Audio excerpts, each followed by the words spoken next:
নমস্কাৰ বন্ধুসকল, আজি আপোনালোকক এটি গুৰুত্বপূৰ্ণ বিষয় শিকাবলৈ লৈছোঁ। যিহেতু সকলোৱে জানে যে আজি বৰ্তমান কোভিডৰ যি পৰিস্থিতি হৈছে, তাৰ কাৰণে অফিচ, স্কুল, কলেজ সকলোতে কোভিডৰ চাৰ্টিফিকেট বিচাৰিছে আৰু এই ভেকচিনেশ্যন চাৰ্টিফিকেট ডাউনলোড কৰিবলৈ বহুতেই অসুবিধা পাই আছে। সেইকাৰণে এই ভিডিঅ'টোৰ জৰিয়তে মই আপোনালোকক এই ভেকচিন চাৰ্টিফিকেট কেনেকৈ মোবাইলত ডাউনলোড কৰিব পাৰি হোৱাটছআপৰ জৰিয়তে সেই বস্তুটো আপোনালোকক মই শিকাবলৈ গৈ আছোঁ। এইখিনিতে এটা কথা জনাই থওঁ যে আপোনালোকে ভেকচিন লোৱাৰ সময়ত যিটো মোবাইল নম্বৰ দিছিলে সেইটো মোবাইল নম্বৰত হোৱাটছআপ থাকিব লাগিব। তেতিয়াহে আপোনালোকে হোৱাটছআপৰ পৰা চাৰ্টিফিকেট ডাউনলোড কৰিব পাৰিব।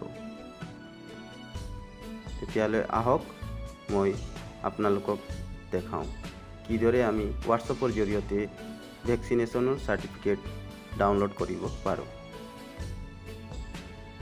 ভিডিঅ'টো ষ্টাৰ্ট কৰাৰ আগতে আপোনালোকক অনুৰোধ জনাওঁ যে আপোনালোকে ভিডিঅ'টো সম্পূৰ্ণকৈ চাব আৰু চাই কেনেকুৱা লাগিল কমেণ্ট কৰি জনাব।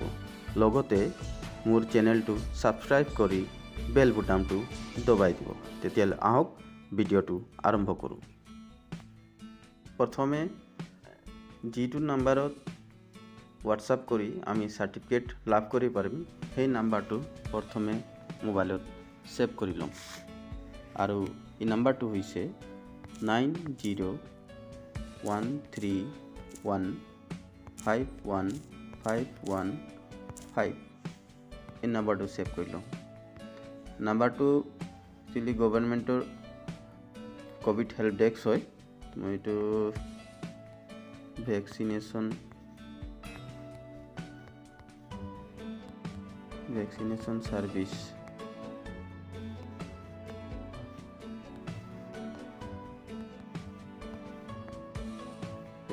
চাৰ্ভিছ বুলি ছেভ কৰিছোঁ।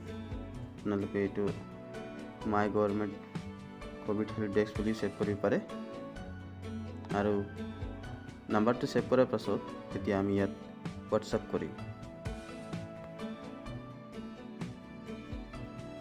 এতিয়া মই আপোনালোকক হোৱাটছআপৰ জৰিয়তে কিদৰে ভেকচিন চাৰ্টিফিকেট ডাউনলোড কৰিব পাৰি সেইটো দেখাবলৈ গৈ আছোঁ। এয়া হোৱাটছআপ খুলিলোঁ মই আৰু ইয়াতে মই যিটো নাম্বাৰ ছেভ কৰিছিলোঁ সেইটো নাম্বাৰত মই এতিয়া বিচাৰিলোঁ ভেকচিনেশ্যন চাৰ্ভিছ। এয়া ভেকচিনেশ্যন চাৰ্ভিছত এতিয়া মই চাৰ্টিফিকেট ডাউনলোড কৰিম। মোৰ এইটো নম্বৰতে ৰেজিষ্টাৰ কৰা আছে। ইয়াত মই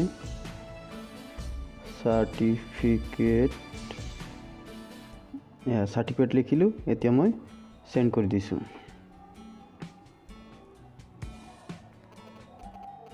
এতিয়া OTP আহিব।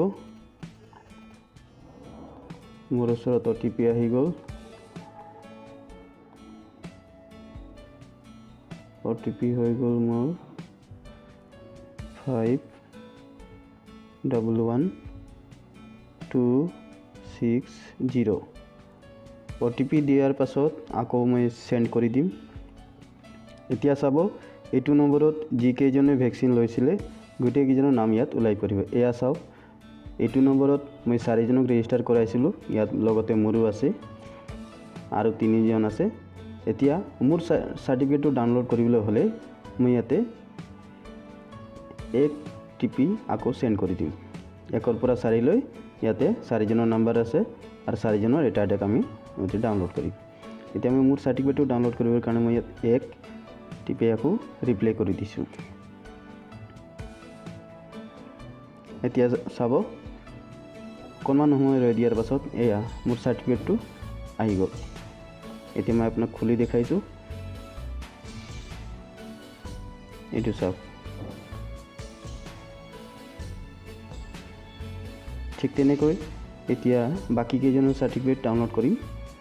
ইয়াতে চাওক would you like to do next another certificate. ইয়াত মই another certificate book appointment menu আছে।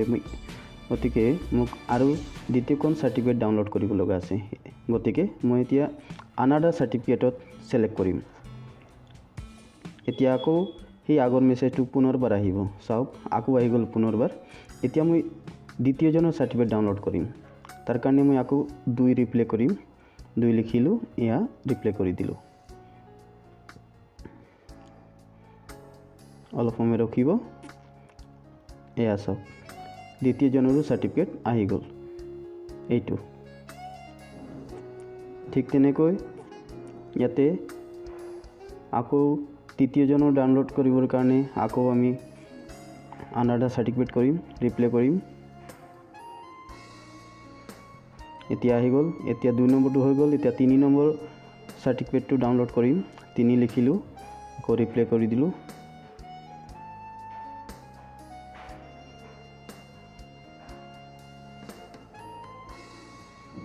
এতিয়া 3 নম্বৰ চাৰ্টিফিকেটটো আহি গ'ল, ই ডাউনলোড হৈ আছে। এইটো চাওক,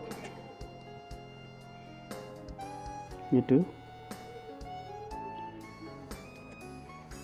এতিয়া আকৌ another certificate 4 number certificate download কৰিম। তাৰ কাৰণে আকৌ আনাডাৰ চাৰ্টিফিকেট ৰিপ্লে কৰিলোঁ।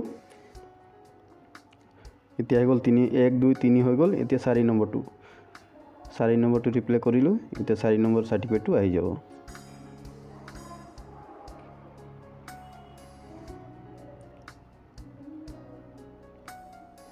এয়া